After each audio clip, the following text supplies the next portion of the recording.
संकेत अगर ओवरऑल देखें तो ठीक ठाक ही हैं आज।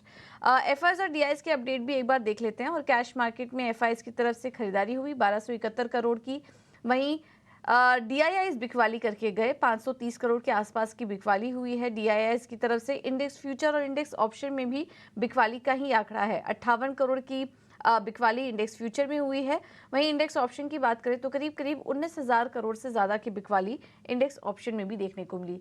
आज आपको बता दें कि निफ्टी की भी एक्सपायरी है, वीकली एक्सपायरी का दिन है, तो उस लिहाज से भी थोड़ा बाजार में वॉलेटाइल सेशन रह सकता है। लेकिन लेवल्स कौन से इंपॉर्टेंट होंगे आज के लिए, ये समझ लेते हैं। हमारे साथ फोन लाइन पर डिम्पी कालरा जुड़ चुके हैं पूरा एनालिसिस लेकर। Dimpy, good morning. बताइए आज भारतीय बाजारों की चाल कैसी रह सकती है? गुड मॉर्निंग पूजा। देखिए, मार्केट ने लास्ट ट्रेडिंग सेशन में भी कुछ नहीं किया, एक रेंज का बाजार रह गया। सिर्फ 60 पॉइंट की गिरावट बैंक निफ्टी पे थी, 26 पॉइंट की बढ़त सिर्फ निफ्टी पे थी। तो अपने आप में कुछ खास मूवमेंटो या कुछ खास बड़ा चेंजेस तो नहीं हुए हैं। देखिए, आपको ना गेट सेट गो वाली कंडीशन में इस समय आना होगा। बजट आने जा रहा है, मंगलवार को बजट है, तो उससे पहले कोई भी बड़ी पोजीशन कोई भी प्लेयर नहीं लेना चाहता। और ऑलरेडी जिन जिन प्लेयर्स के पास पोजीशन होनी चाहिए उन्होंने मैक्स भर रखा है। जैसे एफआईज की पोजीशन ऑलरेडी 80% के ऊपर है, तो उनके पास मैक्स ऑलरेडी है। ठीक है, इसके अलावा आप रिटेल का देखेंगे तो इंस्टीट्यूशनल में डीआईज का देखेंगे तो उनके पास भी नंबर इतने कम नहीं है, बट हाँ फिर भी उन्होंने भी नो चेंजेस कर रखे हैं। यानी कि पिछले एक हफ्ते में मैं देख रहा हूँ कि पोजीशन में कोई मेजर चेंजेस नहीं हुआ उनकी होल्डिंग में। और रिटेल के पास करीब करीब 36% की होल्डिंग है, तो डीएच के पास करीब 33% तक की होल्डिंग एज इट इज पड़ी हुई है। तो फिलहाल कोई चेंज करने के मूड में नहीं है, इवेंट को सब निकल के देखना चाहते हैं।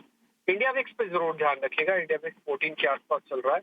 ये इवेंट से पहले आपको ध्यान है पहले भी इंडिया विक्स डबल से भी ज्यादा हो गया था। तो मैं ये नहीं कहता कि इस बार डबल हो जाएगा, बट हाँ एक इवेंट है तो शायद 2-4-5% इंडिया विक्स बढ़े।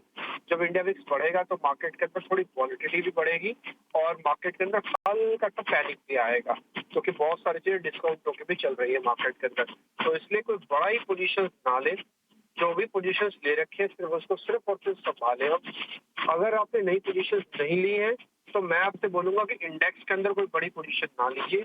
लेना है तो कोई स्टॉक स्पेसिफिक कोई थेमेटिक चॉइस करनी है आपकी तो वो ठीक है, वो आप कर सकते हो। तो इसलिए इंडाइसिस में कोई मेजर पोजीशन में रखने की जरूरत नहीं है। लेवल्स में आपके लिए क्लियर कर देता हूँ। 24,400, 24,500 ये वेरी इमीडिएट स्टॉप लॉसेज है मार्केट के। यानी कि जिनके पास पोजीशंस ऑलरेडी प्रॉफिट्स में है, लेके हैं, उनके लिए स्टॉप लॉसेज 24,400, 24,500। क्योंकि हम बैक टू बैक 2 दिन से 600 के आसपास आके क्लोज कर रहे हैं, बट 650 को पार करके क्लोज ही नहीं कर पा रहे हैं। तो ये इंपॉर्टेंट लेवल्स हो गए। अब आ जाते हैं जो नए लोग हैं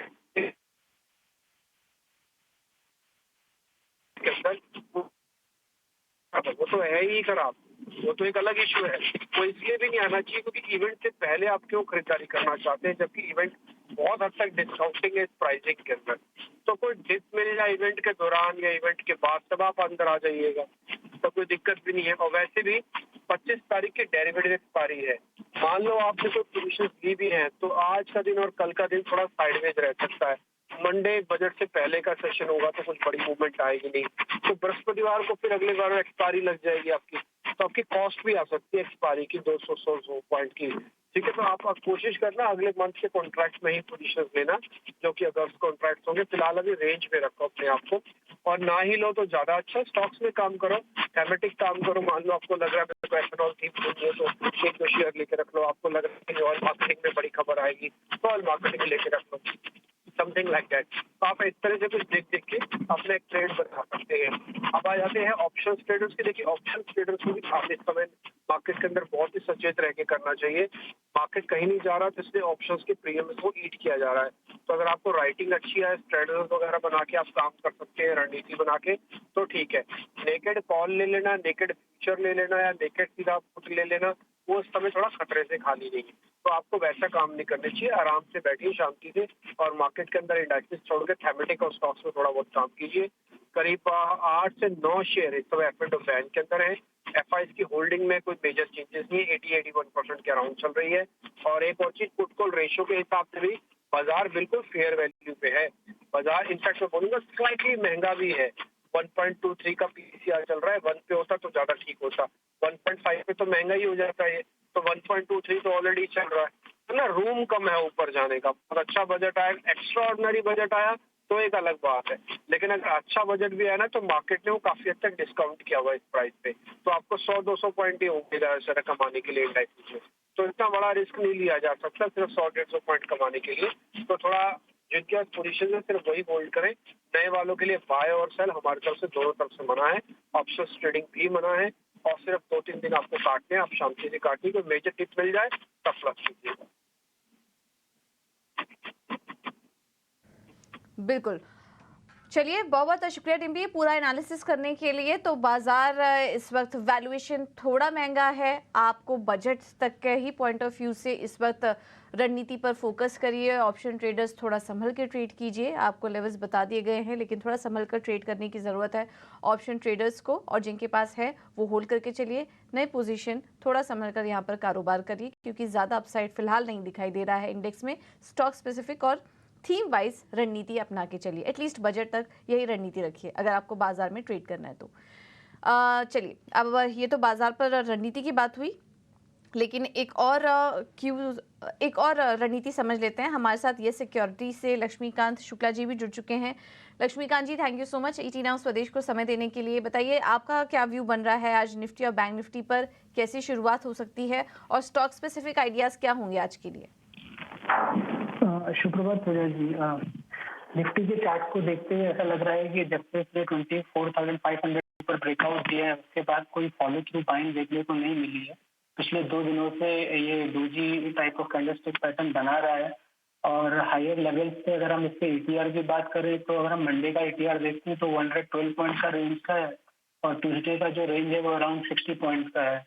तो ओवरऑल फॉलो थ्रू बाइंग मैसिंग है।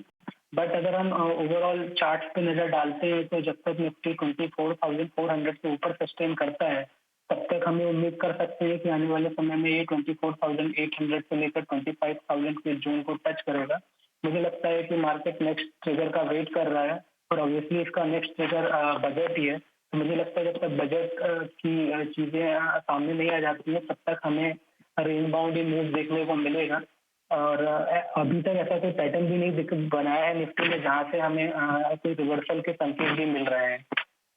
तो जब तक ये 24,400 के ऊपर सस्टेन करता है तब तक हम 24,800 का वेट कर सकते हैं। और बैंक निफ्टी भी पिछले 3 से 4 दिनों में 1,000 पॉइंट के रेंज में ट्रैप है।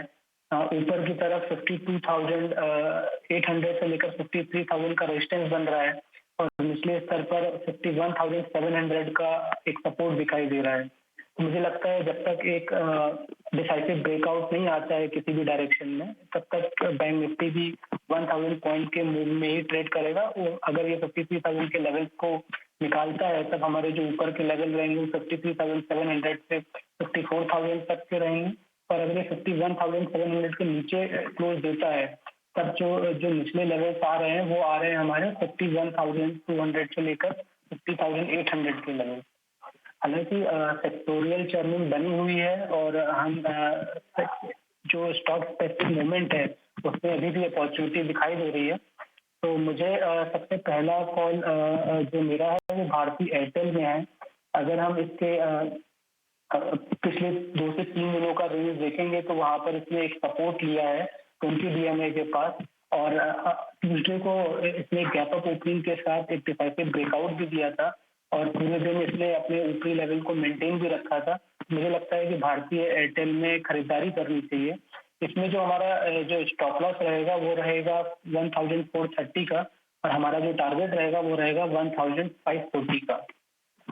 दूसरा जो रिकमेंडेशन है वो पावर सेक्टर से है। तो थीमेटिक सेक्टर में भी हमें अच्छी खासे ट्रैक्शन देखने को मिले हैं पिछले कई दिनों में। तो मुझे लगता है कि आने वाले समय में पावर सेक्टर में हमें तेजी दिखाई दे सकती है। इस स्टॉक ने भी एक कंसोलिडेशन ब्रेकआउट दिया है with the formation of a bullish candle, और यहाँ पर भी हमें 20 DMA के पास अच्छा सपोर्ट दिखाई दे रहा है। मुझे लगता है कि टोरेंट पावर में हमें खरीदारी करके चलनी चाहिए। इसमें जो हमारा टारगेट रहेगा वो रहेगा 1,645 का, और जो हमें स्टॉप लॉस मेंटेन करना है वो करना है 1,495 का। तो ये दोनों ही कॉल काफी अच्छे लग रहे हैं, और अगर स्टॉप लॉस के साथ इन्हें ट्रेड करें और इसमें हमें आने वाले समय में अच्छा मुनाफा हो सकता है। धन्यवाद। लक्ष्मीकांत जी आपका समय देने के लिए। तो टॉरंट पावर और भारती एयरटेल, ये है स्टॉक स्पेसिफिक राय लक्ष्मीकांत जी की तरफ